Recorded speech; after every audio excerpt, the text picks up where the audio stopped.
Mary Ford Holland made history in the summer of 1955. She was the first black student enrolled at Murray State University. A year-long celebration is taking place to honor the heritage of black alumni here at Murray State. In the studio with us now to tell us more about the anniversary is SG Carthell from the Office of Multicultural Affairs. SG, thanks so much for coming up. Great to be here. So, 60 years, and it was a very important time for this university and for the country as a whole regarding civil rights. Could you tell us about how this moment occurred? What it means is the importance of it is that, as we look at, we've seen movies like Selma and that have come out that's been really historic in the sense of kind of showing us the struggles that people went through during the early 60s and through the civil rights movement. And this is significant for Murray State, I think, for a couple of reasons. One in particular is that when she was admitted, it happened relatively without incident.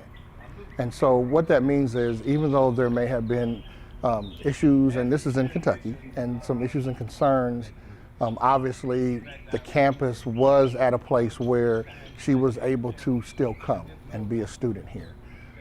And so we remember her as being one of the first students, but we also remember that happening without major conflict. And I think that's important to note for Murray State, as far as our history and how we've embraced at least that portion of diversity. And was that kind of the seminal moment where the university determined it's time for us to branch out and have an Office of Multicultural Affairs? When did your office begin at Murray State? Okay, now that's key, because our office actually didn't start till probably around a little bit before 2000 or so. Mm-hmm. So there were a number of years before the office actually came into being. So that support for students was probably pretty much done by people in the community.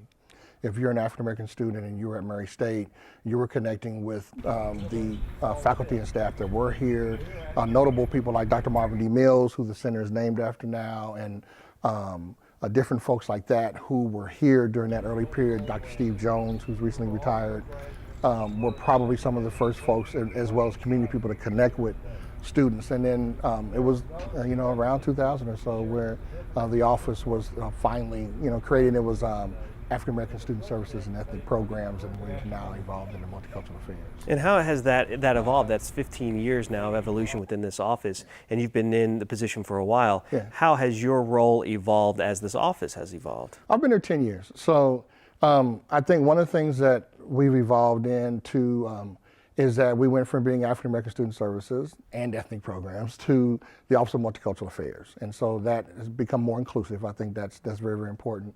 But still, some of the signature programming and things with our MLK celebrations, when we had the first 50th anniversary, where there was the historical marker and all those things being done, our office was very instrumental in those sort of things that were going on campus. And I think just being kind of the go-to place for folks when they're looking to deal with issues of diversity, cultural competency, and leadership. I think it's interesting too, because universities should be a cultural hub within a community, and we're in a fairly we lack a little bit of diversity within the region in general. So I think it's great that Murray State can bring a sense of diversity to a community that might not otherwise have it.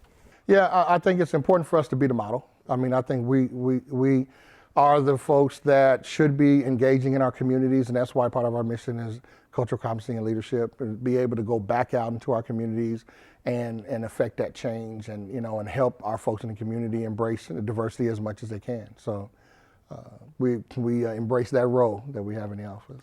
Well, SG, thank you so much for coming up and speaking.